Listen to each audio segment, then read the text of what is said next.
Yun, eto, nakabalik na tayo mga kalapatids after ng ating halos 5 days na bakasyon. So ngayon ko pala makikita ulit ang alaga natin na si, mas pangalan na ito, nakalimutan, si Boy. Ayan, pero parang pangat ang Boy, masyadong basic. So isip pa tayo ng magandang pangalan sa kanya. Wala pa siya Thailand na pangalan. So ito na siya, oh. Ang laki na niya mga kalapatids, you know. Siya si Idol Madla, nakakahanga, may mga hawak, gandang linyada. Ika'y inspirasyon kung bakit hanggang ngayon ako'y palaging kumakarera. Ayan mga kalapatids, lumaki na siya after ng ilang araw. Ayan, oh. Nakakalabas ka ba, Boy? Tingnan natin kung kaya niya lumabas dito. So kailangan pala dito, turuan ko to, may pang pito na. Dahil medyo malaki na siya, gumagalaw-galaw yung bagwis niya kung gusto lumapit. No? Try natin lapitan. Ito na siya, umaba na yung mga bagwis niya mga kalapatids. After ng ilang araw, pero ano pa rin siya, parang may sipon pa rin mga kalapatids. Tama, meron pa nga, may bakas-bakas pa sa ilong. Pero di bale, gagaling na yan. Saka liliguan ko na rin siya bukas. Try natin siyang paliguan para mas kuminis-kinis. No? Kuha ko muna siya ng patoka. Iano muna natin siya dito. Ito ko muna siya lalagay. Yan. Babalang muna natin. Babalikan ko siya dyan. Nag-ready na ako ng ko dito eh. Pem! Tara! Ng patoka. Kukulong ko muna si Pem dito sa loob. Tara Pem! So bumili nga pala ako ng mga kalapatids kahapon. Nalaubos ako. Ayan oh. Bagong breeder, plier. Oh, napuno na yung mga lalagyan ko. Hapon wala na laman yan. Pambihira. Oh, ito yung plier na. Kaso, wala akong mabilan ng breeder. No, medyo mahal bumili. Hindi pa ako nakaka-order sa truck kasi wala pa daw. Ano sabi doon sa truck? Wala pa daw silang available. Kaya yung natin sa truck. Order ko. Puro na order natin. Sa buong breeder na doon sa truck. Wala pa ulit deliver. Puro supplier ang production ngayon. So, yun si Kalawang, mga kalapatids. Ang maganda pangalan dito. Comment kayo ang maganda pangalan sa kanya. Tingnan natin, ayun, nagpoops na mga kalapatids. Ito yung patoka niya. Ayan. Ewan ko kung papatak pa to. Tingnan natin, 0.5. Ayan o. Bigyan din natin muna siya ng seeds. Ito, may mix to. Mag-mix tayo kasi nga halos. Umalis ako ng Webes. Anong araw na ngayon? Miyerkules. Nakauwi ako kahapon lang. So, hindi ko siya na-check. O, kamustahin natin ngayon itong ibon natin. Tingnan natin. Ano, mahaba na bagwis niya mga kalapatids. Tingin ko kaya na itong tumalon-talon, lumipad-lipad. So bigyan ko na rin siya ng mga ideal nito. Okay naman yung poops niya, medyo mabula lang. Okay, talon. Tuturuan na natin siya ng mga basic na hand feed tips. Talon. Masusunurin muna natin eh. Kumakain na siya ng seeds. Kumakain na ng seeds oh. Yan, dapat ganyan. Magana kang kumain. Tapos pasusunurin natin dito. Samigo siya mga kalapatids oh.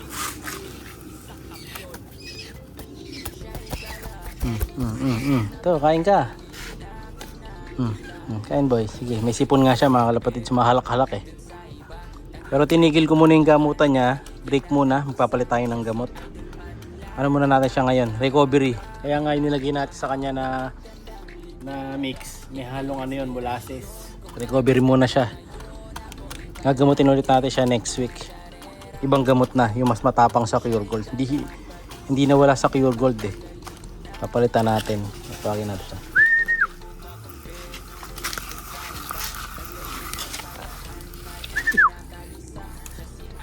Diba? Sumusunod na. Pito na lang kailangan nito. Iwan muna. Iwan muna natin siya. Alis dyan. Kukuha ko siya ng pito. Alam ko may pito pa ako dito. Ayan. So sa pinasyalan ko, may mga nakita din ako mga kalapate. Bukas sa next vlog natin. Mapakita ko yung mga nakita kong kalapate din sa ibang bansa. Saan ba? Saan yung pito? Ito. Katabi ko na pala. Ito, may mga stock akong pito dito mga kalapatids. Hindi nga gamitin natin. Yung ibang kulay ito, may pula o ayan o. So yung pula na gamitin natin. Para iba naman.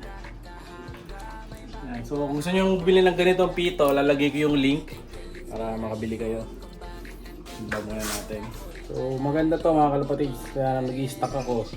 Kasi kahit sa mga bag natin, naglalagay ako nito kasi minsan malay mo lumindol.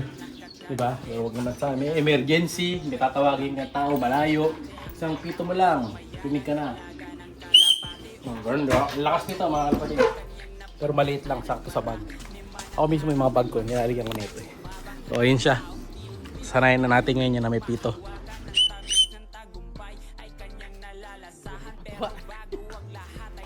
Ayun na, bukay pato ako.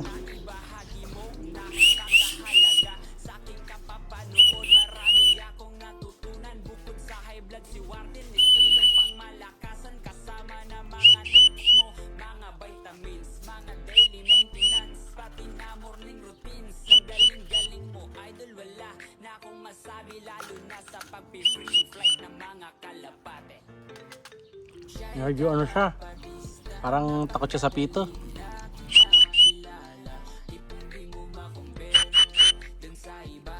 Ayan. Nakakasihon, makakatak yung sipon niya. Mapatak yung sipon niya mga kalapatids. Nakita niyo ba yun? Kailangan talaga maggamot yung sipon niya. So iyan ko na siguro to. So mayroon namang may extra ako dito na injectables para sa kanya. So iyan na lang siguro natin to. I-inject na lang natin para mas mabilis siyang gumaling. Okay. Tatry ko bukas i-inject natin siya ng injectables. Then update ko kayo kung gusto yung magiging lagay niya. Kain ka lang muna seeds bago natin subuan ng isa. Pag ayaw na niyang kumain ito, saka natin siya bibigyan ng syringe. Ayan.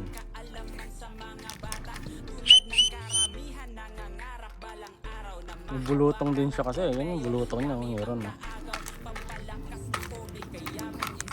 Yung nakapagsawi sa akin, lagyan na ng asin. Pero hindi ko pa na-try. Budburan daw ng asin. Kaso ba masaktan eh. Hindi ko sure yan. Gusto na niya ng nito. Syringe. Bigyan natin ng syringe. So, dito ko sa sa loob po. Ayan. Dito na siya guys. Yung syringe natin.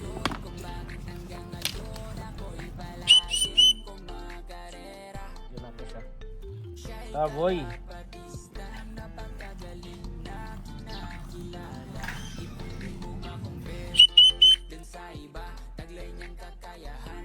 Ano to ah? May sumunod ah.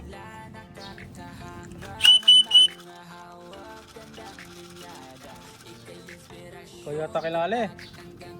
Hindi niya ako kilala mga kalapatids.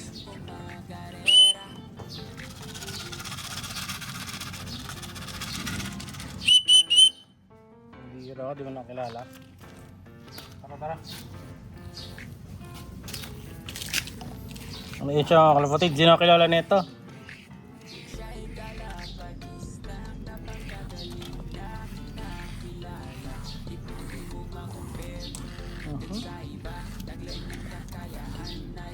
Matigas.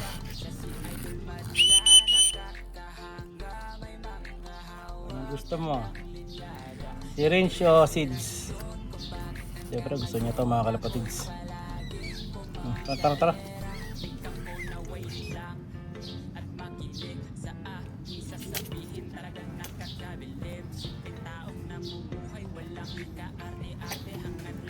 Ayaw. Bigger. Ayos na. Tara. Let's go.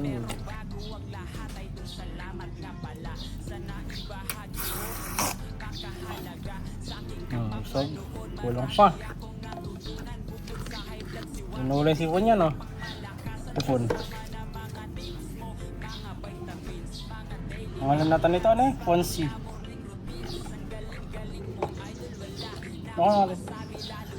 Wala yung lakot.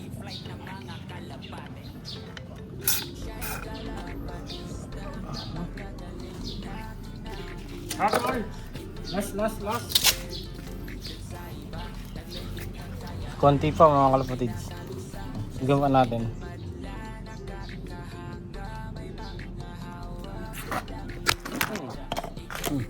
Sakto, log cellphone ko.